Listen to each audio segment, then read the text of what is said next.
او یو دا مسئلې پرېږدئ، کم سے کم دا ټچ موبایل چې ډېر د 20,000 روپو موبایل شته که نشته، چې یو سړی د 20,000 روپو موبایل ساتلی شي حاجي صاحب، نو دې قرباني نشي کولی. ما یو کس راغی ما ته مفتي صاحب 2 लाख روپۍ قرضدار یم، په ما قرباني کېږي؟ ما دا 2 لکه به څوک ختموي؟ داسې کوي وایي زه به یې ختموم. ما چې 2 لکه قرض ختمولی شي 20,000 نور هم قرضدار شه در باندې کېږي.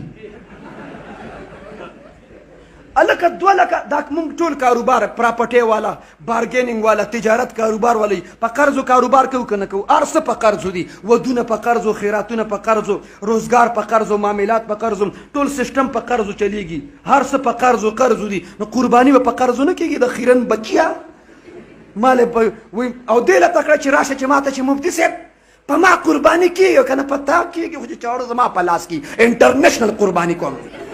ته دې له تکړه دې وجه نه محترم ذوق شوق مظاهره وکړو. قرباني به په جذبه ابراهیمي په نیت کوو. په کومه جذبه؟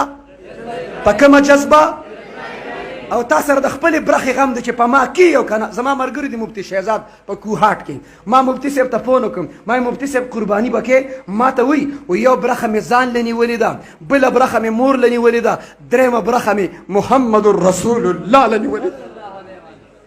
خلکو پیغمبر د پاره برخه ونیسله او ته مال راځې چې مفتي صاحب په ما کېږي که نه. ته راشه यूट्यूब چا ویڈیو ورکڑی وہی 1 سال کے لیے قربانی کے گوشت کو محفوظ کرنے کا فارمولا میں د نر بچیا یو کال د قربانی وخه که سٹور کینو دا فارمولا ده دا د غوخه د سٹور کېدو د پاره ده، دا په فریزر کې د کېښودو د پاره ده، دا زما ستا ثواب په دې کې وشو چې موږ څاروي ذبح کړو، قرباني مو کړه، بس غوښې ټول کال خورو، ټول عمر یې خورو. دې ځله د غریبانو خیال وساتو.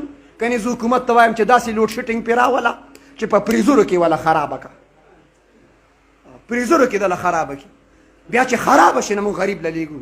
دې وجه د غریبانو خیال وساتو.